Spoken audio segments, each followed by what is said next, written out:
안녕하세요. 행복한 백수입니다. 오늘은 그 과천주공 8단지 제가 거래했던 내용들을 보면서 그 투자를 이제 어떤 단기냐, 장기냐, 어떤 관점으로 이거를 매수를 하고 매도를 했는지 이런 걸 간단하게 좀 구분해서 설명할 수 있을 것 같아요. 제가 과천주공 8단지를 4건을 거래를 했는데요. 예. 그래서 하나, 둘, 셋, 넷, 이 네 가지가 있는데 그거에 대해서 이게 사이클 단위로 쪼개가지고 이게 어떤 관점으로 매수를 했고 어떤 관점으로 보유를 하다 매도를 했는지 이거를 좀 사례를 통해서 설명을 드리려고 합니다. 저희 그 카페에 어, 굉장히 좋은 특강을 준비를 하고 있어가지고 간단하게 좀 소개를 드리고 과천주공 8단지로 넘어가려고 하거든요. 그 2월 8일 날 하고 2월 15일 날 그 이제 컨셉 자체가 오프 더 레코드 강의라고 해서 현장에서만 느낄 수 있는, 현장에서만 들을 수 있는, 예, 그런 강의를 준비를 했어요. 뭐 예를 들어서 좀 민감한 정보들이 많아서 그걸 영상으로 이렇게 제공이 좀 어렵고, 그래서 현장에서만 소수 인원들 모아가지고 진행을 하기로 했거든요. 그래서 그 본 공지는 아직 안 올렸는데 카페에서 공지를 기다렸다가 강의를 신청하시면 될 것 같아요. 예. 그 날짜는 2월 8일하고 2월 15일 양일간 두 번의 강의를 진행하고 강사님은 두 분은 다르시고요. 예. 제가 강의하는 건 아니고 아주 뛰어나신 분 두 분을 모셔놨기 때문에 이 부분은 뭐 안 듣는 분만 손해입니다. 예. 가급적이 꼭 들어보시기를 추천드립니다. 예. 자, 과천중공 8단지를 제가 처음 취득했었던 시기는 16년 말이었습니다. 예. 이때는 이거를 신혼집으로 쓰고 싶었어요. 예. 그래서 결혼하면 고쳐서 신혼집으로 쓰고 싶었는데 제가 가진 돈 한도 내에서는 이제 쉽게 내 집 마련하기는 어려웠던 상황이고 그래서 경매를 이용을 해가지고 받아야만 대출을 많이 받을 수 있으니까 그래서 레버리지를 풀로 일으켜가지고 받았었습니다. 그래서 그때 당시에 또 이거 지금 층수는 안 나와 있는데 1층이었어요. 1층이니까 그나마 이 가격에 받을 수 있었죠. 예. 제가 이제 경매 많이 받는 방식 중에 하나가 신권에 받는 방법이잖아요. 예. 경쟁을 최대한 피하려고 신권에 가서 받고 얘는 어떻게든 장기 보유하려고 생각을 했었어요. 왜냐면 아직 그 입주 물량이 많이 나온다는 그 생각 자체는 물량적으로 봤을 때 아직 한참 후에 벌어질 일이어가지고 제가 볼 때는 한 뭐 입주 물량이 많이 나오기로 그때 당시 예상했었던 뭐 18년도 말이나 예, 18년 말이나 이 시기까지 그래도 입주 물량이 나오더라도 이자를 내면서 계속 가져가 보자 이런 생각이었어요. 그래서 결국은 이 물건을 판 시기는 잔금을 보면 19년 8월 6일이거든요. 19년 8월 6일. 19년 8월 6일인데 이게 그러면 장기 보유할 목적으로 샀다 했는데 이렇게 왜 이렇게 빨리 팔았냐라고 생각할 수 있겠지만 그 두 번째 물건을 보면 제가 그 과천주공 8단지를 또 하나 더 받아요. 이번에는 공매로 받게 됐어요. 공매. 예. 희망임대 희망임대 매각 그 물건 중에 과천주공 8단지가 있었던 거예요. 그래서 얘는 층수가 저층이 아니라 로얄층이었는데 가격이 10억 500만 원이 정해져 있었고 이렇게 입찰한 사람 중에서 추첨으로 그 선정이 됐는데 6대 1의 경쟁률이었는데 제가 낙찰을 받았습니다. 제가 낙찰을 받았습니다. 그래서 이 물건을 하나 더 가지게 됐으니 또 그리고 그때 당시 시세가 11억이 넘어가고 있었는데 왜냐면 아까 보셨다시피 저층이 10억 3천에 팔리고 있었잖아요. 그러면 뭐 중층은 11억 이상이었겠죠. 예. 그런 상황이었으니까 얘를 하나 좋은 가격에 취득했고 그다음에 시기적으로 이제 19년 말이 돼가면서 제가 실거주 집을 입주를 해야 되는 시기가 돼가지고 이 집을 처분을 하고 그 입주 자금으로 쓰고 얘는 이제 입주 자금으로 쓰고 그것보다 더 이제 한 돈 중에 일부는 이 새로운 물건, 2번 물건을 가져가는데 이제 활용을 하는 거죠. 그래서 얘도 1번이랑 바톤 터치는 하지만 얘는 오래 가져가 보자. 예. 왜냐하면 그 시기에 이제 물량이 나오고 나서 한번 하락이 왔었는데 이게 다 극복이 되고 다시 상승을 하는 거예요. 예. 그래서 앞으로 나올 물량이 거의 없으니까 얘는 한 번 더 장기적으로 가져가 보자 해가지고 언제 팔았냐면 21년 2월 5일 날 잔금인데 이게 뒤에 가서 보면 나오지만 여기가 조합 설립인가가 2월 23일 날 되는데 조합 설립인가 전에 어떻게든 팔려고 예, 그랬습니다. 왜냐면 이제 여기가 그때 당시 투기과열 지역이어가지고 여기가 투기과열 지역이어가지고 조합 설립을 하게 되면 어떻게 돼요? 재건축 조합 설립을 하게 되면 조합은 지위 양도를 할 수 있는 조건이 아니죠. 제가 10년 보유, 5년 거주, 1년 1주택자가 아니다 보니까 어쩔 수 없이 아무리 장기 보유하고 싶다 하더라도 제가 그때 당시 매매업으로서 계속 돈을 회전시켜야 되는 관점이다 보니까 가격 자체는 좋지만 팔았습니다. 어쩔 수 없이 팔았습니다. 네. 그래서 이 장기 보유 목적은 중간에 이제 끝이 나버렸죠. 예.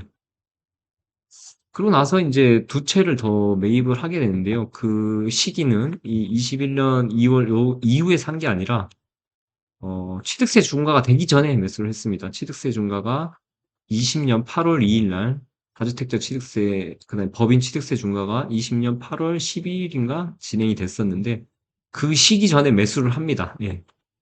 자, 보시면 두 채를 매수하는데 하나가 잔금이 8월 14일, 뭐 7월 29일, 이거는 그때 당시 계약만 하면 되니까, 예, 8월 12일 전에 계약만 하면 되니까, 하나는 12억 2천에 매수를 하고, 하나는 13억 8천에 매수를 해서, 어, 뭐 또, 이거 이제 조합 설립 전에 이제 매도를 합니다. 예.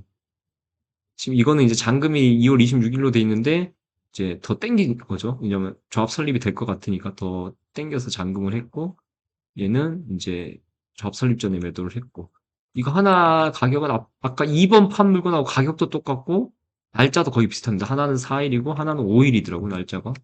얘는 2월 5일.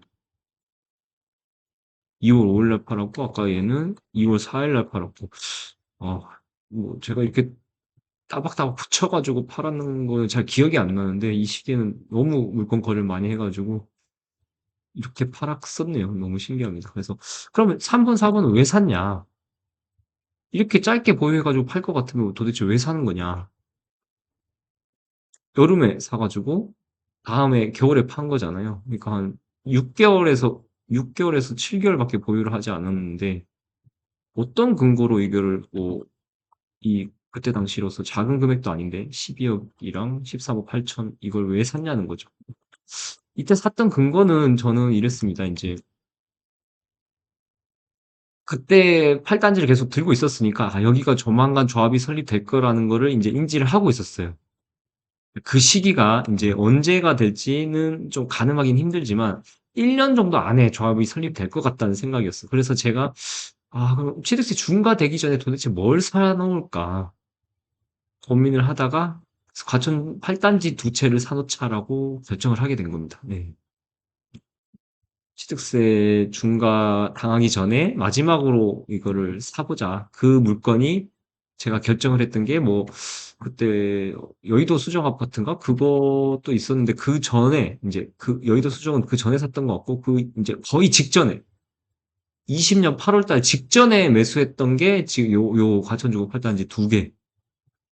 그 이유는 취득세 중과를 피하고 그다음에 조만간 조합이 설립될 텐데 그러면 조합이 설립될 때 조합원 지위 양도를 우려한 그 조합원 지위 양도가 이제 투기과열 지역에서 조합이 설립되면 조합원 지위 양도가 안 되니까 그런 상황에서 예를 들어서 이거 조합이 설립되면 매도는 못 팔잖아. 매도는 팔 수가 없어. 매수는 또 살 수가 없어. 이런 상황에서 과연 가격이 오를지 내릴지 어떻게 아냐는 거예요. 저 같은 경우는 그러면 매도 입장에서 이런 상황이 됐을 때 조합 설립 직전이 됐을 때 오를 걸로 예상하고 했으니까 샀다는 얘기잖아요. 예. 그것도 두 채나 산 거잖아요. 만약에 조합 설립되면 이제 장기가 못 팔 건데 그런 거를 감안하고 들고 있을 거라고 생각하고 사진 않았고 가급적이면 조합 설립 전에 이제 단기적으로 매매를 하려고 이런 사업 진행 단계를 이용하는 거죠. 근데 사업 진행 단계에 있어가지고 아까도 얘기했다시피 오를 수도 있고 내릴 수도 있다는 거예요. 예를 들어 매수자가 몰리면 오르는데 매수자가 안 몰리고 매도자가 많아져 버리면 이게 오히려 내려가 버린다는 거예요. 네. 그럼 그런 걸 어떻게 판단하느냐? 그거는 뭐냐면 이 사업과는 별개로 이 밖에서 시장에서 움직이는 사이클에 의해서 그게 결정이 된다는 거예요. 무슨 얘기냐면 이렇게 쭉 오르고 있는 상태라고 하면 조합이 설립되는 이벤트가 있을 때 수요가 오히려 몰린다. 이런 식으로 몰린다. 왜? 지금 오르고 있는데 문이 닫히는 느낌이니까.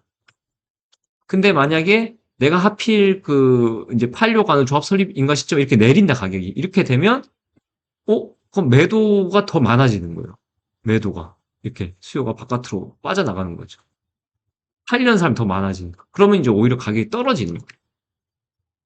가격이 떨어질 수 있는 거죠. 아무튼 이런 너무 극단적인 이게 지금 사례니까 이런 걸 가지고 뭐 모방 거래를 한다는 거 이런 거는 좀 그럴 목적으로 제가 글 추천하는 건 아니고 무슨 얘기를 하고 싶냐면 사이클이 있으면 사업 단계도 있잖아요. 그 어떤 개발 사업에서 이게 더 중요하다라고 말씀을 드리는 거죠. 이 사이클이 더 중요하다. 사이클에 의해서 이 단계에서 벌어지는 이 사업의 단계에서 벌어지는 것들이 어, 어떻게 보면 장점이 될 수도 있고 단점이 될 수도 있다. 그러니까 어떤 매매가 상승 요인이 될 수도 있고 하락 요인이 될 수도 있다. 그런 거는 뭐 그 조합원 감정가 나왔을 때라든지 아니면 조합원 뭐 이주비 대출 나올 때라든지 그러니까 이주할 때라든지 그런 이벤트들이 있는데 밖에서 돌아가는 이런 사이클이 그런 이벤트가 있음에도 불구하고 시세가 더 오를 수 있게끔 하는 요인이 될 수도 있고 아니면 밖에서 이렇게 떨어지고 있으면 아무리 좋은 이벤트가 있어도 예를 들어서 뭐 좋은 현재 사업이 빨리빨리 굴러가고 있다 하더라도 이게 오히려 하락할 수 있는 요인이 될 수 있는 사이클이 더 중요하다는 거죠. 그래서 오늘 뭐 간단하게 과천주공 그 거래했던 사례 4개를 들고 나와 가지고 어떤 그 사이클에 맞는 그 목적, 보유 목적, 보유 목적 그 부분에서 접근하는 거. 그러니까 내가 실거주라고 하더라도 몇 년 보유할 것인가? 그거를 장기로 보유할 것인가? 한 몇 년, 5년 정도 투자할 것인가?